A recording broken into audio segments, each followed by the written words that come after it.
Learning with Earning, world's first live freelancers training portal, providing online top-rated trainers with exclusive live sessions on freelancing skills in Pakistan, USA and Canada. Let's learn and earn from your home.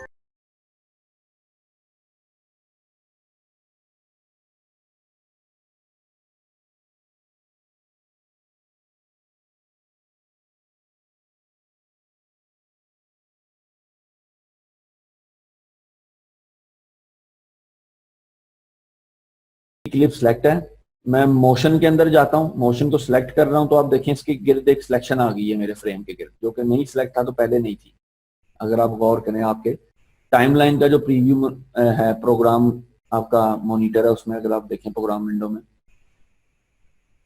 तो अभी कोई selection नजर नहीं आ रही। मैं select करता हूं ये मोशन को तो एक सिलेक्शन आ गई है। अब यहां से सिलेक्ट करने पर ये एफेक्ट्स का मतलब है कि मोशन का एक इफेक्ट है जो हम यहाँ पे बनाएंगे। अभी ये बाय डिफॉल्ट कुछ भी नहीं है यहाँ पे, ठीक है। ये पोजीशन है इसकी एक्स और वाई एक्सिस की, आप ये देखें ये एक्स और वाई एक्सिस के ऊपर आप इसको जैसे मर्जी मूव करके एडजस्ट कर सकते हैं। या आप यहाँ से अगर आपने इस आइकन को क्लिक किया होगा कि ये आइकन आप देखें बना हुआ सिलेक्शन है और एरो का निशान है, इसको क्लिक करने से ये रीसेट का बटन है, ये मैं वापस लाता हूँ। इसको सिलेक्ट करने से वो देखें उसके जो एरोज आ रहे हैं आपके गिर्द एक सिलेक्शन के, उससे मैं यहीं से मैनुअली भी माउस के कर्सर से एडजस्ट कर सकता हूँ। एरो की से ही मोस्टली काम एरो की से हो रहा है। तो ये एक इस तरह का आप इसके अंदर करते हैं अपनी एडजस्टमेंट, ठीक है जी। और मजीद उसके नीचे आप देखें पोजीशन का एक ऑप्शन है, पोजीशन के आगे की फ्रेमिंग है, ये की फ्रेम ऑन और ऑफ का है, समझ लें कि बटन है ये। इसको ऑन करते हैं तो की फ्रेम ऐड हो जाता है। उसके बाद आपने जितने की फ्रेम ऐड करने हैं, ये बेसिकली की फ्रेम पहला लगाकर ऑन हो जाता है, ये ऑन ऑफ का बटन है। वैसे की फ्रेम यहाँ से ऐड हो रहे होते हैं और यहाँ से आउट हो रहे होते हैं। क्लिक इन करेंगे की फ्रेम ऐड हो जाएगा, जहां माउस की टाइमलाइन है आपका की फ्रेम ऐड हो जाएगा, ठीक है। और की फ्रेम ऐड करने का ये तरीका है, की फ्रेम की वजह क्या है ऐड करने की, ये सुन लें आप कि अगर आपने इसको मोशन देना है किसी किस्म का, तो मैं चाहता हूं यार ये इस टाइम के ऊपर, इस टाइम वीडियो पर ये यहाँ पर हो ही ना। अच्छा जी, यहाँ पर ना हो, वापस इसने इसी पर आना है, तो आप स्मार्टली देखते हैं कि हाँ पहले तो इस जगह पर ये यहाँ पर होना चाहिए, जो ऑलरेडी सिलेक्ट हुआ हुआ है उसको की फ्रेम कर लो आप। यहाँ ये जो इसका पॉइंट है यहाँ पर इस टाइम पर ये इसी जगह पर दिखे, तो आप इसको की इन कर लो, ठीक है। ये वो आपको पाथ बता रहा हूँ, वो आपको वर्क फ्लो बता रहा हूँ, जो कि आपको आसानी से समझ आ जाएगा और आप जल्दी से काम कर लोगे। कि मैंने टेक्स्ट डिजाइन किया कि सपोज मुझे स्क्रीन के यहाँ पर चाहिए, यही एक बार सोचेंगे ना, आप बार बार थोड़ी सोचेंगे कि ओहो मैं यहाँ पे भी ऊपर नीचे करूँ, नहीं यहाँ ठीक लग रहा है, वहां जाके मैं कह रहा हूँ अच्छा नहीं अब यहाँ पे लगा लेता हूँ। तो ऐसे तो नहीं होता, आपने प्लान करके चलना होता है। मैंने यहाँ मुझे टेक्स्ट चाहिए तो ये यहाँ है जी, ठीक है, यहाँ आ गया, मैंने यहीं पे सोच लिया था, ओके। अब ये मेरा यहाँ पर तो आ गया है, ठीक है ना। इसको मैं रीसेट करता हूँ, अगर आप देखें तो ये है वो ओरिजिनल जगह है इसकी। अब ये हर बार की करेगा, इसको की आउट करना पड़ेगा। अब मैं इसको रीसेट करता हूँ, आप ये देखें तो ये अभी आ गया। अब ये फिर न्यूट्रल हालत में है, जैसे आपने समझना अभी सिलेक्शन कर ली है, ठीक है जी। अब मैं इसको पोजीशन अपनी बताता हूँ। हाँ मेरी मास्टर पोजीशन तो यहाँ थी, आखिर किसी वजह से मैंने यहाँ सोच के इसको पोजीशन दिया है। तो ये मेरा फाइनल एक पोजीशन था जहां पर इसने अपीयर होके स्टे करना है। तो ये है जी, मैं इसको पॉइंट आउट करता हूँ पोजीशन में। सॉरी मैं स्केल में चला गया, अभी आपके पास ऑफ करता हूँ। पोजीशन का मैंने इसको पॉइंट आउट किया कि ये इस टाइम पर ये की इसको यहीं पे दिखाएगी भाई। अब मैं वापस जाता हूँ कि यहाँ पर ये मैं चाहता हूँ जी ये ऊपर से आ जाए, या ये नीचे से आ जाए, या दाएं से आ जाए। चलो जी मैं इसको करता हूँ ये थोड़ा सा ऊपर से आ जाए। तो यहाँ पर मैं की फ्रेम ऐड करूंगा, क्लिक इन करके वो ऐड हो गया की फ्रेम। अब इस की फ्रेम पे मैं कहता हूँ जी कि ये हिला रहा हूं मैं इसको, यहाँ से हिला लो, या आप इसको ये सिलेक्ट करके यहाँ से हिला लो। आप ये देख रहे हैं, ये देखें ये चीज टेक्स्ट को आपने देखना है। आप इसके पिवट में कुछ और मूव करेंगे, वो इसकी एक पाथ है, पाथ भी आप सिलेक्शन कर सकते हैं, यहाँ से डिजाइन कर सकते हैं। खैर ये एक एडवांस लेवल है जो इंशाल्लाह आगे जाके बताऊंगा मैं। अभी आप सिंपल मोशन आप देखें कि इसको सिलेक्ट किए करके भी आप ये अपने फ्रेम को यहाँ से, ये मैं कहता हूँ जी कि यूं आए जी, ये स्क्रीन से बाहर रख दिया मैंने इस पार्ट पर। अब मैं यहाँ से अपने इस पार्ट पे लाऊंगा तो टाइम ये देखें ये अपने आप वहां पर इसको पहुंचा रहा है। मैं चाहता हूँ यहाँ पर ये पहुंचे 3 सेकंड स्टे करे, तो आप टाइम आप देख सकते हैं, आपका टाइम चल रहा है, ये आप कैलकुलेट कर लें इस जगह से देख कर। यहाँ पर लाएं आप, और इसको एक्यूरेट लाने के लिए ये एरोज इन्होंने दिए हुए आगे, ये आप एक्यूरेट अपने नेक्स्ट की फ्रेम पे आएंगे, ये प्रीवियस की फ्रेम पे जाएंगे, ये नेक्स्ट की फ्रेम पे आए। ये इसके कंट्रोल करने का तरीका कार है। तो हम इस की फ्रेम पे आ गए। अब मैं सॉरी अंडू कर रहा हूँ, इस की फ्रेम पे आ गया। मैं चाहता हूँ यहाँ पर ये आ गया है, ओके। यहाँ पर अब ये रुके 3 4 5 मिनट रुकता है, ये इतना तो खैर नहीं रोकते। हम देखते हैं टाइम से इसको, ये 20 सेकंड पे पड़ा हुआ है यहाँ पर, तो हम कहते हैं चलो 2 सेकंड रुक जाए, या चलो 1 सेकंड रुक जाए। ये 21 सेकंड पे हम इसको अभी तक रोके हुए हैं, यहीं पर है। हम एक की यहाँ और ऐड करेंगे क्योंकि हमें तो यहीं पे रुके हुए चाहिए ना, तो ये की ऐड कर ली मैंने। अब आप देखें क्या फर्क पड़ गया कि ये आया, रुका पहले भी हुआ था, अभी भी रुका हुआ है, लेकिन पहले रुका हुआ था इस की वजह से। इससे आगे की हमने उसको डाटा नहीं दिया था कि इसने क्या करना है। इससे आगे की टाइमलाइन पर भी हमने डाटा दे दी कि यहीं पे ही अब ये भी दोबारा इस टाइम तक भी ये यहीं पे रुकेगा।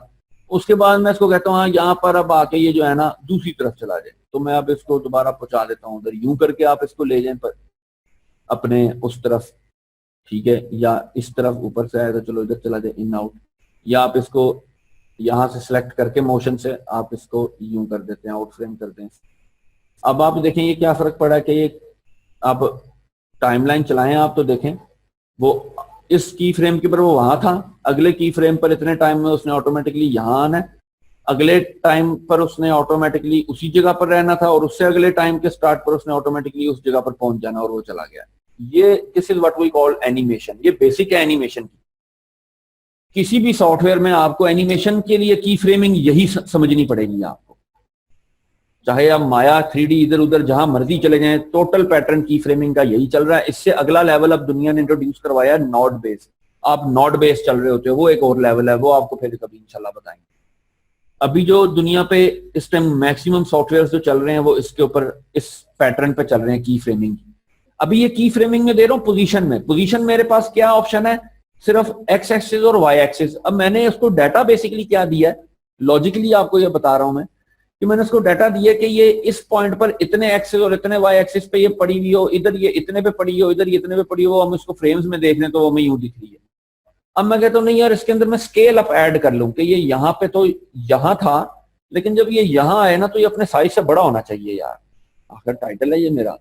तो चलो ये मैं उस एग्जैक्ट उस की फ्रेम पे लाने के लिए आप मार्क करोगे की फ्रेम को कि इस की फ्रेम के ऊपर जी थोड़ा सा बड़ा भी हो जाए, ठीक है।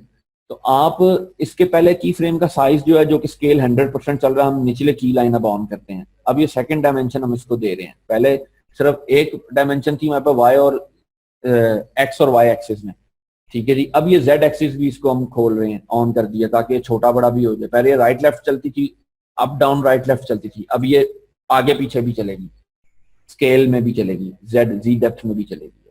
तो ये मैंने पहला की फ्रेम दिया उसको, वही जो ऑलरेडी उसका था 100% स्केल पे, ठीक है। लेकिन अगले की फ्रेम पे एग्जैक्ट में पता नहीं आ पाता नहीं आ पाता, तो आप ये शॉर्ट की इस्तेमाल कर लो, गो टू नेक्स्ट की फ्रेम, तो ये ऑटोमेटिकली इस की फ्रेम के बराबर में ही मैं की फ्रेम निचला ऑन कर दूंगा, तो एग्जैक्ट उसी की बराबरी पे आया हुआ है, ठीक है जी। ये मैंने स्केल का की फ्रेम ऐड किया। यहाँ पे मैं उसको इन्फॉर्मेशन देता हूँ कि यार ये 100 नहीं है, यहाँ पे ना कोई 200 हो जाए, हाँ ये अब स्क्रीन के सेंटर में नहीं है, तो मैं कहता हूँ चलो यार यहाँ पर दोबारा पोजीशन को सिलेक्ट करके मैं स्क्रीन के ना सेंटर में जरा ले आता हूँ। उसको सिलेक्ट करता हूँ मैं, और ये माउस के ड्रैग से ही मैं स्क्रीन के सेंटर पे ले आया हूँ, जो कि सेंटर आपको शायद ना समझ आ रहा हो। तो ये एक नीचे बटन आपको सेफ मार्जिन या work area, safe work area किसी सॉफ्टवेयर में लिखा होता है इसको, किसी सॉफ्टवेयर में इसको सेफ पाथ लिखा होता है, सेफ फ्रेम आ रहा होता है किसी सॉफ्टवेयर में, तो ये मुख्तलिफ नाम आते हैं इसके, सेफ एरिया, सेफ मार्जिन। ये बेसिकली एक पुराने टीवी जो चलते थे ब्रॉडकास्ट यूनिट, उनके अंदर इस लाइन से बाहर जो चीज होती थी वो नजर नहीं थी आती। खैर अभी इसकी तो सिर्फ हम इन चीजों की वजह से हम इसका सेंटर पॉइंट कैलकुलेट कर सकते हैं, सो इसलिए हम अक्सर मैं तो इसको ऑन कर लेता हूँ कि चलो यार ठीक है। असल में ये सेफ मार्जिन होता है किसी और चीज के लिए कि यहाँ पर आपका टैक्स, ये इंटरनेशनल स्टैंडर्ड के मुताबिक ये इस लाइन से नीचे टैक्स नहीं आना चाहिए, और इससे नीचे आपकी जो है वो कोई भी है वो चीज बाहर नहीं जानी चाहिए, स्क्रॉल वगैरह भी। और ये आपका फ्रेम नजर आ रहा है मार्जिन के। आप जो टीवी देखते थे वो आपको इस पहली लाइन के अंदर अंदर की चीज दिखा रहा होता है, इससे बाहर की चीज दिखा नहीं रहा होता। तो ये हमें ये बता रहा था कि टीवी पे ये इस तरह से चलेगी भाई, टीवी पे ये इतनी नजर आ रही होगी इस फ्रेम के अंदर अंदर अंदर। खैर हम इसको स्केल के लिए भी इस्तेमाल कर लेते हैं, सेंटर पॉइंट देखने के लिए। तो ये मैं सिलेक्ट करता हूँ ताकि मुझे सेंटर नजर आए, इनके मुताबिक ये सेंटर में, हाँ सेंटर में, इनके मुताबिक भी ये क्लिप सेंटर में। अच्छा जी, अब ये मैं आता हूँ तो आप देखें इसको क्या होता है यहाँ पर कि ये आता है और ये हुआ है, ये वापस उसी मोशन पे गया है। अब इसको उससे आगे स्केल वही चल रहा है, ये यहाँ पर तो 100 पे था, यहाँ 200 पे हो गया। यहाँ पर भी मैं कहता हूँ यार आकर ये 200 पर ही रहे, तो मैं इसको फिर 200 के ऊपर की फ्रेम दे देता हूँ, ठीक है। अब आप कभी इसका आप ये देखें, अगर आप इनको इनका पाथ देखें तो आप देखेंगे पाथ में क्या हुआ है। इसको सिलेक्ट करने से अगर आप मोशन इसका सिलेक्ट करेंगे तो एक पाथ बताएगा, वो आपको ये दिखा भी देगा कि आपका लफ्ज कहाँ से अटैच है इस पाथ के ऊपर। ये पॉइंट है आपका, पिवट पॉइंट भी है ये बेसिकली। आप इसको एडजस्ट भी कर सकते हैं। आपका इस यहाँ पर एंकर पॉइंट बता रहा है, ये किसी सॉफ्टवेयर में पिवट पॉइंट होता है, ये आपका एंकर पॉइंट है, ये चेंज हो जाता है। मैं इसको कहता हूँ कि ये तुम यहाँ पर तो खैर ये आपको अभी तो जरूरत नहीं पड़ेगी बेसिक टेक्स्ट के अंदर, लेकिन एडवांस लेवल की एनिमेशन में आपको इसकी काफी जरूरत पड़ती है। आप सबसे पहले चीज इन करते हो, फिर पिवट सेट करते हो ताकि सेंटर ऑफ ग्रेविटी उसको आप डिफाइन दे रहे होते हो एक सिरे के मुताबिक। तो ये चीज इस तरह से है, इसको इस तरह से समझ लें आप। ये पाथ है, ये यूं होता है, ये यूं होता है और ये फिर आ जाता है यूं करके। अब मैं चाहता नहीं यार ये बहुत ही अंदर अंदर हो रहा है, इसको यहाँ से भी आप एडजस्ट कर सकते हो कि ये थोड़ा यूं हो जाए, चलो ये थोड़ा यूं हो जाए। इसको मैं कहता हूँ हाँ ये थोड़ा सा घूम जाए, ये भी जरा बड़ा सा घूम जाए। चलो अब आप देखें, हालांकि मैंने की फ्रेम में कुछ नहीं किया, मैंने उसको पाथ में पहले तो कहा ना कि वो, क्योंकि मुझे बता रहा है वो कि मेरी इस इंफॉर्मेशन के मुताबिक उसने ये पाथ बनाया है। बेसिकली ये पाथ आपने इंफॉर्मेशन दी है उसको, ठीक है। ये पाथ के ऊपर ये सॉफ्टवेयर इस लफ्ज को कनेक्ट कर देता है और आप ये देखें कि ये इस तरह से चलता है और ये आप पाथ के ऊपर मूव दे रहे हैं इसको। ये आप इसको पाथ को मजीद डिफाइन भी अंदर अंदर आप कर सकते हैं, लेकिन ये जहां पे इसके आप पॉइंट्स बनाएंगे ये बेसिकली की फ्रेमिंग है। अगर आप गौर से इसको आप देखेंगे ना तो ये आपको की फ्रेम लगेगा। ये आप देखें, ये आप देखें, ये देख रहे हैं आप। क्यों मैंने वहां से उसको ब्रेक कर दिया, 2 की फ्रेम थे, इसलिए मैं अंडू करता हूँ, अपनी मार्क पे आऊंगा। ये मार्क मेरा ऑटोमेटिकली मुझसे सेलेक्ट हो जाएगा, वो वाला मार्क देखें। तो ये इस तरीके से, खैर ये बेसिक मोशन है आपकी इसकी। आप इसके अंदर ये ऐड कर देते हैं, आप इसके अंदर से जो मर्जी चीज बना लें अपने मन के मुताबिक। मैं कहता हूँ हाँ यार ये घूमे भी जरा, तो इसके नीचे आपको रोटेशन भी नजर आ जाएगी। ये रोटेशन मैं कहता हूँ इस जगह पर ये यूं ही रहे, लेकिन इस जगह पर जो है ना ये पहुंच कर भाई कोई 2 चक्कर इसको चक्कर आ जाए जरा। ये रोटेशन हो रहा है, इसको इतने डिग्री पे मैं कहता हूँ रोटेट कर दूं, ये उतने पे हो जाता है। एक चक्कर के बाद वो उसको देखें 1 मल्टीप्लाई 1 कर रहा है, अगर आप इसकी रेशो में देखें तो ये यूं जाए और यहाँ आके यूं खड़ा हो जाए यूं, ठीक है। अब ये आता है और ये खड़ा होता है और ये चला जाता है। अब आप देख रहे हैं, ओहो सॉरी, वो आपके पास लॉक होगी ये चीज। तो ये मैं अपने इस पे आता हूँ वापस, ये ठीक है जी। ये कोई जिम्नास्टर की मूवमेंट इसकी लग रही है मुझे तो। चलो खैर गाइस, जी आपको आवाज आ रही है मेरी सबको? जी गाइस, ये इसकी छोटी से मोशन का आज मैंने टूल आपको पढ़ाया है। ये आप इस चीज पे अप्लाई कर दो, ये चीज आप इस पे अप्लाई कर दो। आप इस तरीके से भी कर सकते हो कि मैं अब यही मोशन चाहता हूं, मैं देखूं यार इस पे क्या इम्पैक्ट करती है। तो आपने मोशन को ही, इसको आप क्लोज करें, इस पूरे मोशन को यहाँ से आप कॉपी करें, आप इधर ला के इसको सिलेक्ट करें और यहाँ पर आप इसको पेस्ट कर दें तो ऑटोमेटिकली वो मोशन उस पर लग गया है। आप ये देखें, वाओ। तो ये चीज वो है कि आप अपनी लाइब्रेरी खुद बनाओगे। ये एक बहुत आगे के लेवल के जो एडिटर होते हैं ना, वो ये काम करते हैं, अपने पिछले प्रोजेक्टों की चीजों को इस्तेमाल करते जाते हैं गायब गायब, कि मैंने ये लफ्ज इस तरीके का बना लिया है तो ठीक है, इसको मैं प्रोजेक्ट डिलीट कभी ना करूं। या फाइल टेक्स्ट छोटी सी प्रोजेक्ट फाइल होती है, ये एनिमेशन है, आप सेव करके रखो, आपको कभी भी जरूरत पड़ती है आप पकड़ो। आपने पाथ बदलना है, पाथ बदलना है आपने, आप किसी भी चीज के ऊपर वो दे दोगे। मैं फिर इसको भी यहाँ से हटाकर इस पर पेस्ट कर देता हूँ। आप कंट्रोल V करेंगे तो भी पेस्ट हो जाएगा सिलेक्ट करके। ये देखें ये इंफॉर्मेशन उस पर पेस्ट हो गई है, समझ रहे हैं। लेकिन वो उस तरीके को हमें दिखा रहा है, वो उतना स्केल था उसका, वो उस पर वो स्केल हो गया। हर एक की इमेज की फाइल साइज के ऊपर डिपेंड होता है ना। इसका साइज तो हमने खुद डिफाइन किया था, लफ्ज ही छोटा था। ये इसके ऊपर स्केल 200 लगा तो ये वैसे ही 100 पे बहुत बड़ा था, 200 पे मजीद बड़ा हो गया। अब ये जो था ये भी अपने 100% पे नॉर्मल था, ये 200 पे बहुत ही बड़ा हो गया। तो ये इसकी इस तरह से चीजें हैं। तो आप मोशन पाथ को आप डिफाइन कर लेते हो दोबारा से। तो ये इसका बेसिकली आपको मोशन पढ़ाया। आप इसके अंदर फिर अब आप इसको, आप ये चीज जो मैंने लास्ट आपको बताई थी, इस्तेमाल करने से आप इसको देखें जो मर्जी आप इसका जो है वो अपने आइडिया के मुताबिक ये देखें, ये गायब भी हो रहा है। एरो की से कीबोर्ड पर मैं फ्रेम बाय फ्रेम आपको शॉर्ट की बता रहा हूँ, एरो की से आगे पीछे होकर देखने का कि ये देखें आपकी वीडियो फ्रेम बाय फ्रेम, कि आप 1 सेकंड के टाइम को भी बड़े आराम से देख रहे हैं कि क्लिक करके, ठीक है जी। तो ये देखें ये ट्रांसपेरेंट हो जाता है। ये आप इसके अंदर छोटी छोटी ये इस चीज से भी, ये तो वो है कि आइडिया जो आपको मिल जाए, आप फ्लैशेस बना लेते हो छोटे छोटे।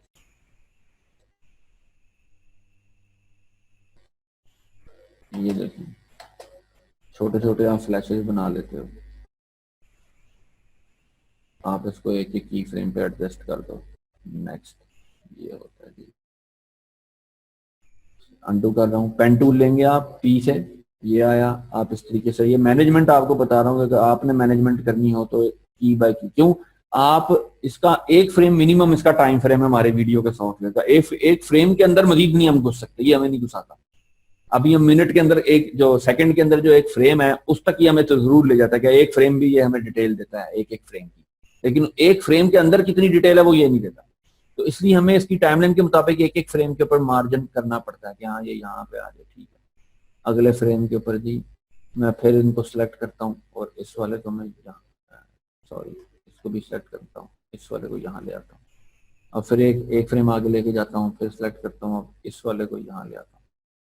तो जब ये आप इसको इकट्ठा देखेंगे तो ये आपको बड़ा इंजॉय देगा कि आपको कि यार वाओ, ये छोटी छोटी चीज़ों से देखो क्या आप क्या क्या इफेक्ट क्रिएट कर सकते हो।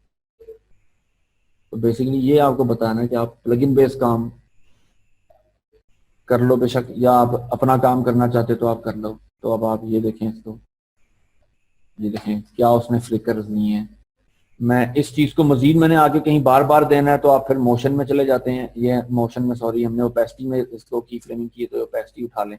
मैं आगे से कहता हूँ यार ये वाले इसके सारे उड़ जाए ना, तो ये बारी बारी बस यही करता रहे इधर आके मेरे पास, यहाँ आके भी ये यहाँ आके रुके तो ये एक अपनी मुझे दे। मैं फिर कंट्रोल वी कर देता हूँ, इसको मैंने कंट्रोल सी करके कॉपी किया, या राइट क्लिक करके आप कॉपी कर लो, ठीक है।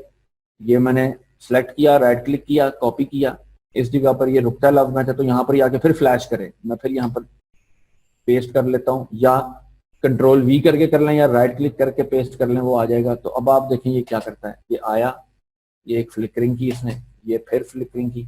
तो ये जरा वो हल्का सा जो अंग्रेजी काम होता है ना, अंग्रेज बस जरा बारीक काम करता है और कोई फर्क नहीं है। तो ये ठीक है। तो ये छोटी छोटी चीजें हैं जिनसे आप पता नहीं क्या बना सकते हो, ये तो आपके पास आइडिया हो आप क्या बनाना चाहते हो, कितनी मेहनत करते हो, कितना सोचते हो उस चीज पे। तो एक एक टूल से बहुत कुछ लोग कर लेते हैं। तो ये बेसिकली आपको मैंने अब दो वो मेमोराइज कराने के लिए दोबारा मैं ये अल्फा पर आपको लेके गया हूँ, ताकि जिनको पिछला कुछ ना समझ आ रहा हो वो इसका कुछ और मजीद भी खेल देख सकते हैं, ठीक है जी। तो ये एक बेसिकली आज आपने मोशन इसका इफेक्ट कंट्रोल पढ़ लिया है, जिसके अंदर अभी जो ऑलरेडी इफेक्ट हमारे पास हमें प्रीमियर ने दिए हुए हैं ये वो है मोशन और ओपेसिटी और टाइम रैंपिंग, ठीक है। टाइम रैंपिंग इंशाल्लाह आपको आगे पढ़ाएंगे। टाइम रैंपिंग आप यहाँ से लगा लो, या आप राइट क्लिक करके इसकी स्पीड में चले जाओ, ये बहुत सी इसकी ऑप्शन है जो इंशाल्लाह नेक्स्ट आपको जरूर बताई जाएंगी। तो गाइज काफी लंबा सेशन मेरे ख्याल मैंने दे दिया होगा, थोड़ा टाइम शुरू में भी हमारा जाया हो गया था, लेकिन आज ये कि मैंने आपको इफेक्ट कंट्रोल जो है बेसिक आपको मैंने पढ़ा दी है। आज मैंने आपको इसका मोशन, इसका स्केल और इसकी रोटेशन की फ्रेमिंग के बारे में आपको बताया है, पाथ के बारे में हल्का सा बताया। मजीद जो जो आप इसको खुद प्रैक्टिस करोगे, या जो जो मैं आपको मजीद आगे बड़े से बड़े लेवल पर प्रैक्टिस में भी बड़ी से बड़ी चीज दिखा रहा हूँ।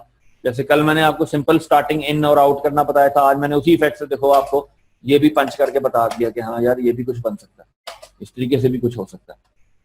तो ये था आज। तो खैर इंशाल्लाह मैं नेक्स्ट जो हमारा होगा उससे पहले मैं आपके वीडियो जरूर देखूंगा और आपको उस पर कमेंट भी दूंगा, और नेक्स्ट इंशाल्लाह वो जो है आपसे उस पर बात की जाएगी नेक्स्ट सेशन में आपके वीडियो पर। तो ठीक है गाइज, इंशाल्लाह इसको प्रैक्टिस कीजिएगा।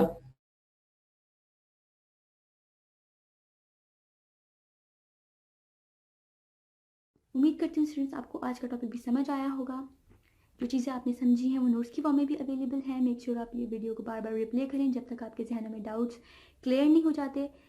अगर आपके जहनों में फिर भी कोई क्वेश्चन, क्यूरीज, कोई प्रॉब्लम आपको दरपेश आ रही है तो आप गूगल और यूट्यूब भी यूज़ कर सकते हैं उसे सॉल्व करने के लिए, इसका सोल्यूशन निकालने के लिए। अगर उसके बाद भी आपकी प्रॉब्लम या आपकी डिफिकल्टी सॉल्व नहीं होती तो आप हमें लर्निंग विद अर्निंग के पेज पे भी इनबॉक्स कर सकते हैं। उसके अलावा आप हमारी ऑनलाइन सपोर्ट से भी रब्ता कर सकते हैं। मेक श्योर कि आपको एक टॉपिक क्लियर हो, उसके बाद ही आप नेक्स्ट टॉपिक पे मूव करें। आप हमारा ऑनलाइन क्विज़ क्लियर करें, आप हमारा ऑनलाइन टेस्ट क्लियर करें, उसके बाद आपको एक सर्टिफिकेट अलॉट किया जाएगा। उसके बाद ही आप नेक्स्ट टॉपिक पे मूव कर सकते हैं। अल्लाह हाफ़िज़।